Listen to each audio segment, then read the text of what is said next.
Hey everyone, the Arthur of Gaming here. Welcome to my video series, Unusual Characters. My idea for this video series is that I want to show you how to make a character with a race that is not optimal for that character.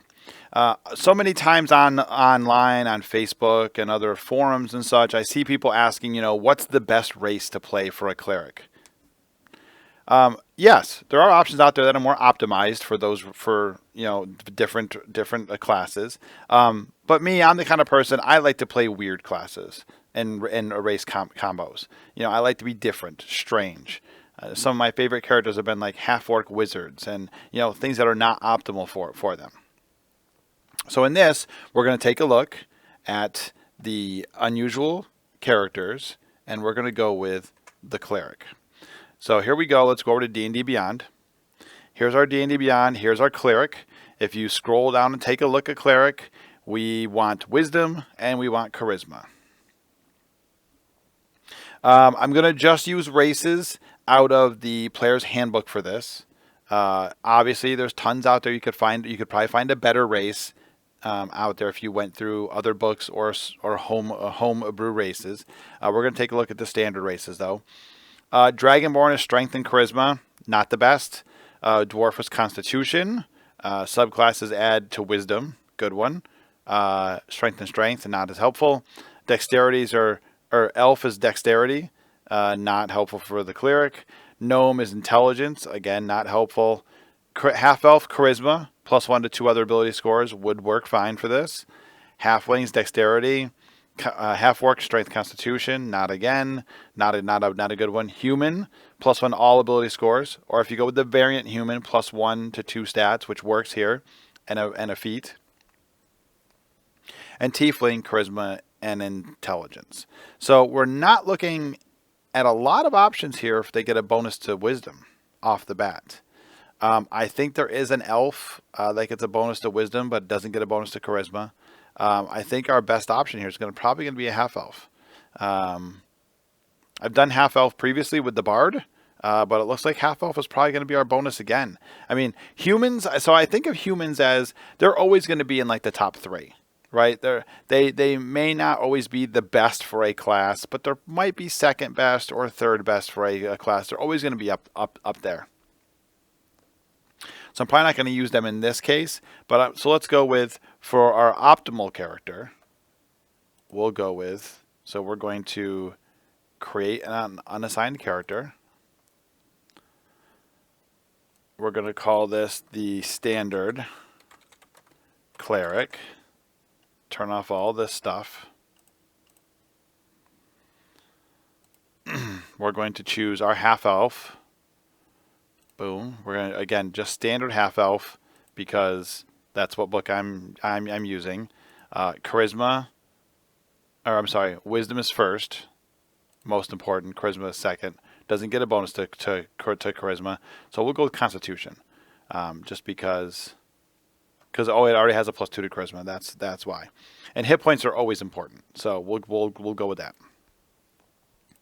Not worry about skills, so I'm just choosing random skills. Not worried about languages, just choosing random language. Class, we're going to go with our cleric. Again, proficiencies, we'll just choose doesn't matter. Divine domain. This is going to possibly matter. We'll just choose the arcana domain for now. Okay, we're going to do a standard array. Obviously, for most characters, stats are going to make a big difference in the beginning. I think it kind of levels out a little bit as you get higher, but that's going to make a difference. So for this, we're just going to go with a standard array. We're going to choose our wisdom as our primary, our charisma as our secondary. We'll go with constitution as our tertiary because hit points, right? We'll go with intelligence as our least important because it's not as important for anything that they do. Again, trying to build a more optimal character. Dexterity, we'll go with a decent dexterity. We're going to assume this guy's not running around, or girl. Let's go with the girl this time. I've gone with guys before. So let's say this girl, she's not running around with a warhammer all the time, pounding things. She's probably using her guile and her wisdom to really do what she wants to do. We'll Well, choose a background. We'll choose an acolyte, which seems to make sense for a cleric, right? We'll choose some various things here that don't really matter to what we're trying to show. Equipment, we're going to go with a standard array. We'll go with a mace. We'll go with some scale mail. We'll go with some nice heavy stuff. Go with a light crossbow, a priest pack. We'll say they're going to have an amulet and a holy symbol and a prayer book. And that should be everything. And then that's our character sheet. So now we'll go to and we'll create our unusual character.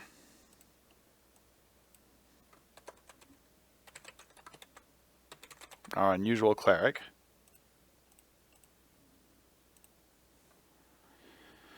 Try to make sure I say cleric correctly. Cleric, not cleric. I used to call them clerics, and then I had a friend of mine used to tease me because I called them clerics.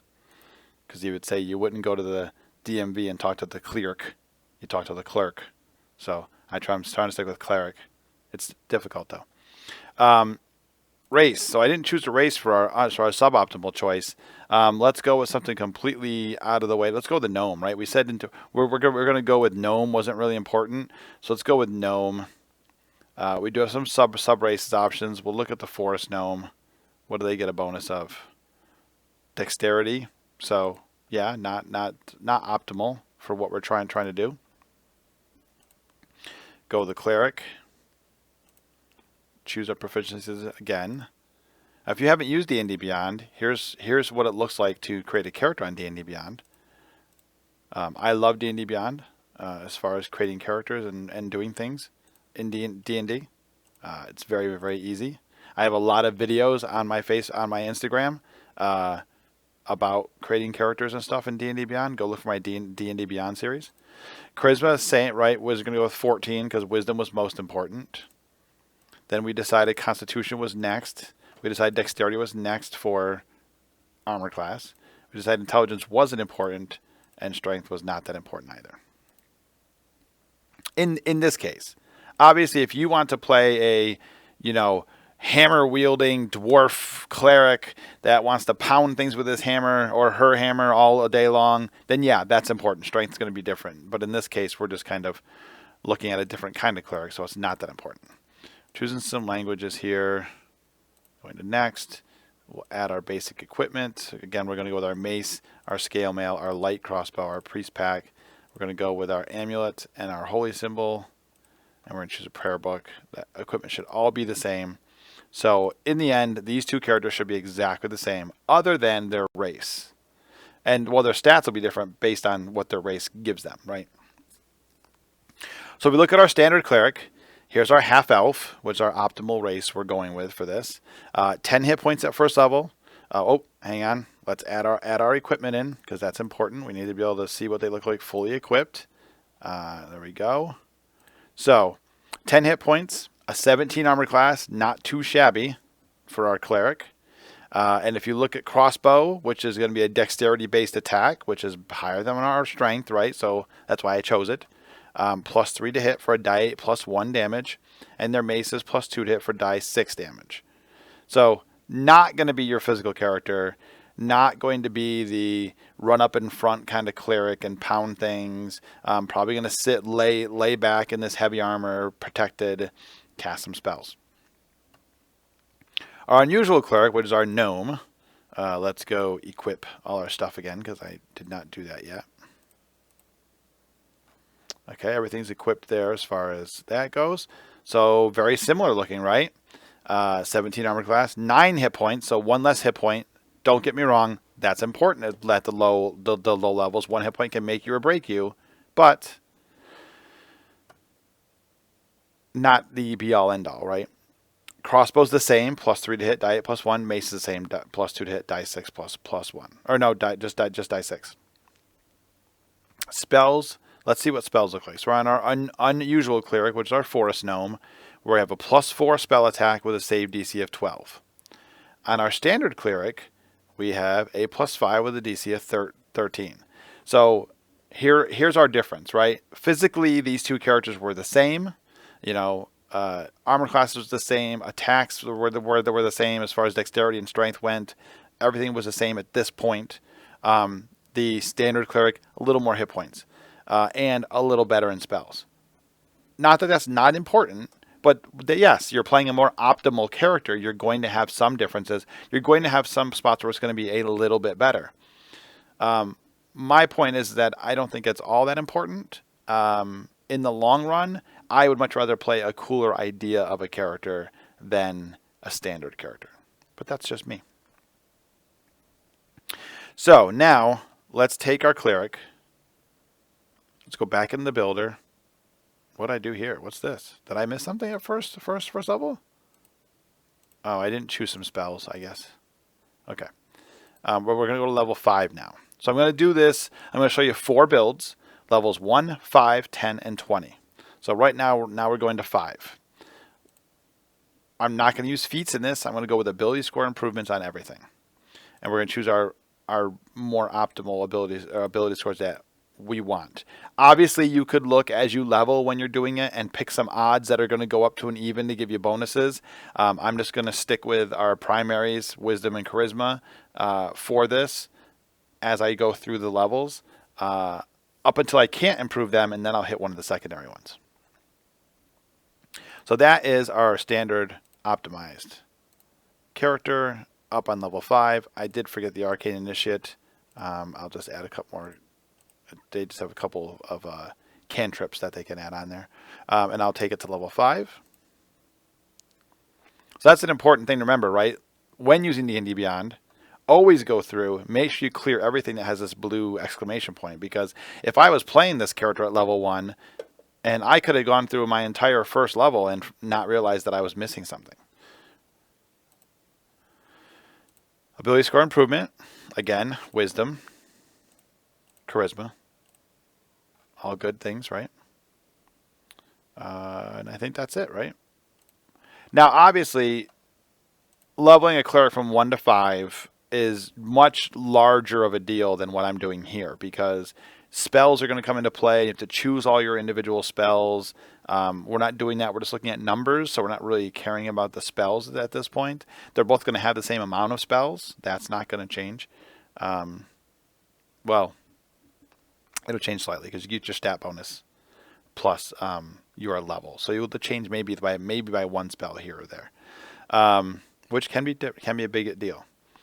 So standard cleric, looking here, 38 hit points, 17 armor class, plus 4 to hit, doing die 8 plus 1 with its crossbow, and with her crossbow, and mace plus 3, doing a die 6. I think it's gonna be pretty similar to our other one. 33 hit points, again behind by 1 hit point per level. 17 armor class is the same, plus 4 to hit, die 8 plus 1, plus 3 to hit, die 6. Exactly the same.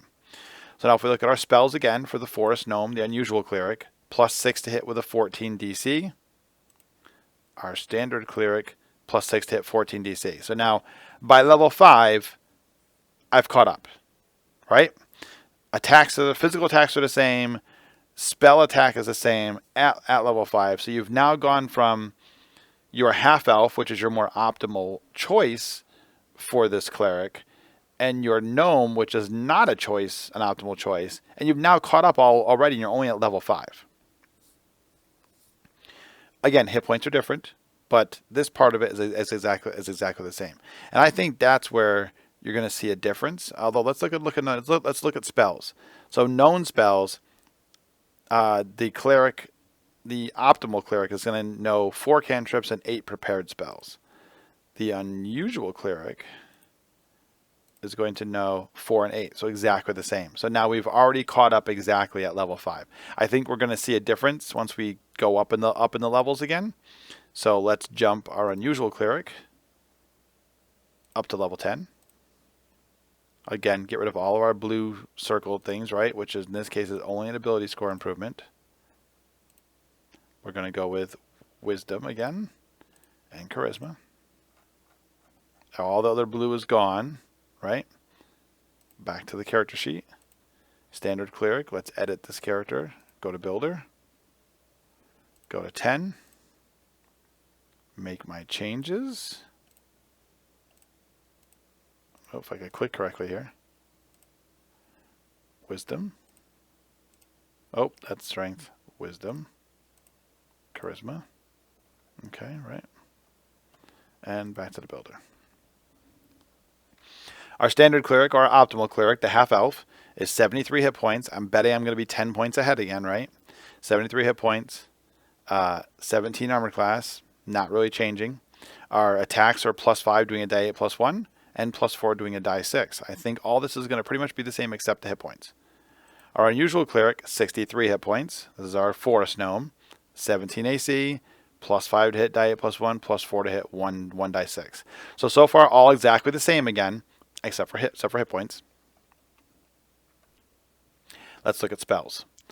Spell attack is +7, save DC 15. Our standard cleric, +8 with a save DC 16. So now here we're flopping again, right? The standard cleric was ahead.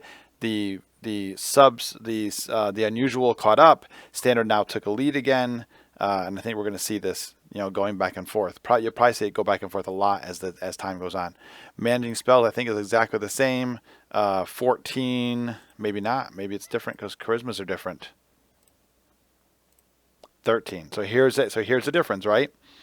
Your standard cleric's going to have one more spell in this case compared to your unusual cleric. So your standard cleric, yes, you expect your optimal build is going to be slightly better at times than your unusual build. That's why they're optimal. If they weren't better at various times, they wouldn't be optimal. I'm just arguing that's not really that big of a deal. Okay, so now let's take a big jump here. Now we're going to go from 10 to 20. And now I know not everybody gets level 20 ever. I have not played a level 20 character in 5th edition ever. I'm mostly DM, so I don't get to play as often. And when I do play, I don't get to play for long enough to really get to there. So again, ability score improvement. We're going to choose our wisdom while we can. There's going to come a point, I believe, where we can't choose wisdom anymore because we will have maxed it out. Ability score improvement, wisdom, charisma, arcane mastery. We get some more spells here that we get to. Some big ones. Look at those. Those are some spells. Ability score improvement. We were able to choose them all the way through. Very interesting. Oh, this is my suboptimal. This is my unusual cleric. That's probably why. Let's go to our standard cleric and do the same thing, right? Let's jump him to 20. Ability score improvement. Wisdom. Charisma.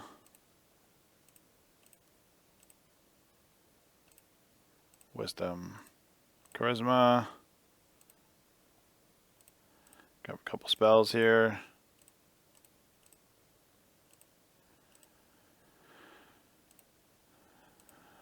Ability score improvement. Now, wisdom and charisma are both gone. So we've obviously maxed them out. So we'll go with constitution and we'll go with dexterity. Because now this is where we're going to see some change in the level 20. Bang. Okay. So here's our level 20, half elf, standard or optimal cleric. We do see our wisdom charisma have both maxed out to 20. We do see that. 143 hit points, that same 17 AC. So you notice my AC has not changed the entire time. From level 1 to 20, it's been the same, which is a lot the same with monsters, right? Monsters, if you fight a troll at level 5 and you fight a troll at level 20, their AC is not changing. Obviously, level 20 is going to mop up a troll in a heartbeat, but their AC is not really changing. So the numbers on attacks and stuff don't make as much difference as we think. Our attack is +7 for die 8 +1 and +6 for 1 die 6. So let's look at our unusual cleric or our forest gnome. 123 hit points. Again, yes, the standard cleric's ahead by 20 hit points, has been ahead the entire time. It's 1 per level. Can make a difference. But +7 to hit, die 8 +1, +6 to hit, 1 die 6. Exactly the same. Our spells, unusual cleric has a +11 with their spell attacks, save DC 19. Our standard cleric has +11, save DC 19. So now here we are flip-flopping back again, right? We flipped both ways. And we're now back to spell casting at level 20 is exactly the same.